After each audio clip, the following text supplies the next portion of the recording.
Quelle démarche devons-nous entreprendre pour l'émergence de la RDC? Telle est la thématique que nous allons aborder au cours de cette petite vidéo. Pour ce faire, je t'invite d'abord à t'abonner sur la chaîne, à cliquer la cloche de notification et à partager la vidéo, de sorte qu'une information pareille parvienne à toute personne qui en manque. Moi, c'est Laurent Boyo. Je suis pharmacien de formation et de carrière et également un jeune entrepreneur. À une pareille préoccupation, quelle est la réponse que nous pouvons donner à cela? C'est-à-dire, quelle une réelle et éventuelle démarche devons-nous prendre pour l'émergence de la RDC? Et la réponse la plus simpliste à une pareille question s'avère une démarche philosophique. Donc la réponse la plus simple est que nous devons entreprendre une démarche philosophique. Donc le but sera de prendre soin de la nature, des hommes et de partager équitablement. Et par conséquent, nous devons concevoir des cultures, des lieux de vie autosuffisants et respectueux de l'environnement et des êtres humains. Voilà, de manière la plus globale, la réponse que nous pouvons donner à cette préoccupation qui s'avère pertinente. Et pour que cette démarche prenne corps, nous devons commencer par la base. Et quelle est la base? Pour avoir la base, nous devons d'abord faire une certaine séquence. Nous devons séquencer les choses. Ou nous devons faire une certaine subdivision importante pour faire comprendre la quintessence de cette thématique. Dans une nation, il y a une répartition. Surtout chez nous en RDC, nous avons des groupements, nous avons des territoires, nous avons des provinces et cet ensemble de toute cette répartition va constituer un État. Donc, dans les groupements, nous avons plusieurs villages. Et ce sont plusieurs villages qui constituent un groupement.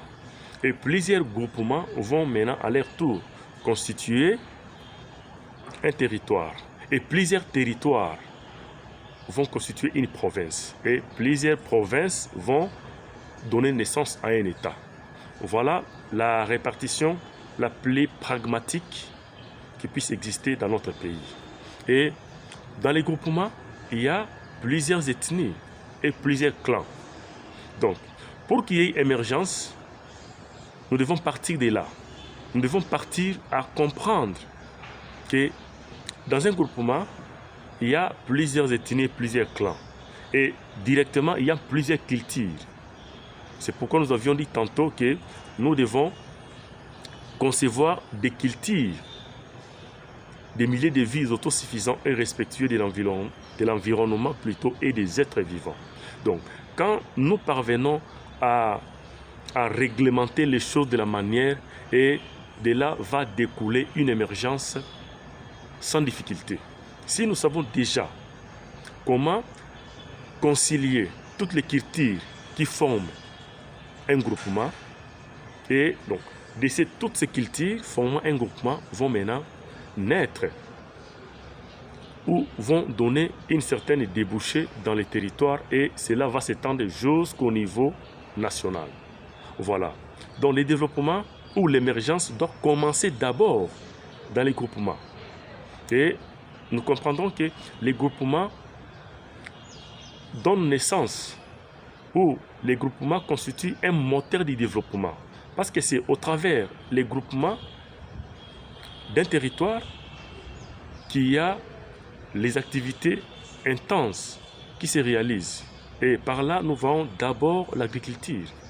Donc, quand il y a les activités pareilles, si l'État donne les outils nécessaires au groupement, donne les outils nécessaires au territoire, et cela va permettre un soutien infinitésimal au niveau de la capitale. Et ce qui fait que s'il y a déjà une bonne politique mis en place pour permettre une bonne démarche ou une bonne émergence des différents groupements, et cela va se répercuter au niveau des territoires au niveau provincial et des provinces, et quand nous allons sommer toutes les provinces, et cela va éclore au niveau national. Voilà une bonne démarche philosophique que nous devons entreprendre dans nos cerveaux, entreprendre dans nos milieux de vie, entreprendre dans notre manière d'agir, et cela permettra à ce qu'il y ait un développement équilibré et il y aura un partage équitable à tous les niveaux. Et quand on parle d'un partage équitable, donc cela ne veut pas dire que tout le monde doit avoir les mêmes quotas, non. Même si les quotas seront différents, mais que cette différence ne puisse pas impacter ou entraver un développement dans un secteur X ou dans un secteur Y. Donc il est impérieux, il est très capital que nous puissions voir les choses de la manière. Donc si au travers de cette démarche philosophique, nous parvenons à la réalisation de ce dont on veut avoir, et ça sera maintenant le développement tout entier d'un pays, le développement tout entier d'une république. Donc il est important que nous puissions prendre soin de cela, et cela rendra de plus en plus nos États africains forts. Donc si nous négligeons les groupements, c'est-à-dire qu'il y aura un problème de développement. Parce que ce sont ces groupements-là qui constituent un territoire, et ce sont ces différents territoires qui doivent alimenter les villes, qui doivent alimenter les capitales. Donc, une fois qu'une bonne politique est mise sur pied, et cela va permettre une bonne émergence des différents territoires qui constituent un pays, et de ces différents territoires-là, il y aura maintenant une débouchée importante qui va se faire ressentir au niveau des grandes capitales, au niveau des grandes villes. Donc, cette démarche philosophique doit être prise en compte. Et si nous ne prenons pas en compte cette démarche, toi qui me suis, sachez-le que nous serons toujours bloqués et nous ne saurons pas comment nous développer. Parce que le schéma là doit être respecté. Donc, nous devons commencer par les groupements. Déjà, au sein des groupements, nous avons les villages.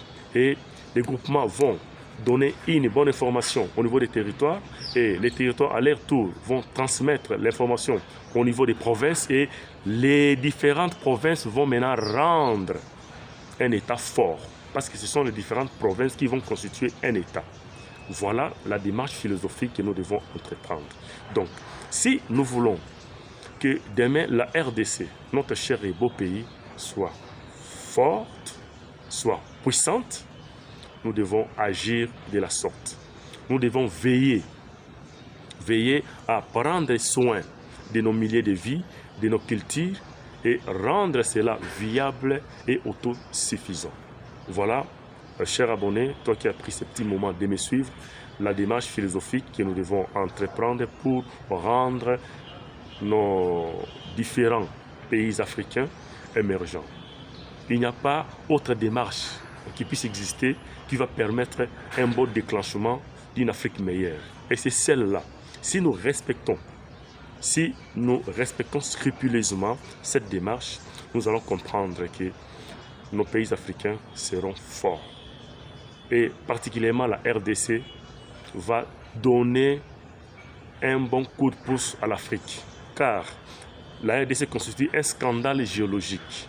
Et ce scandale géologique est resté depuis des décennies théoriques. Pourquoi? Parce que cette démarche philosophique n'a pas été mise à profit pour permettre à ce que ce scandale géologique soit palpable.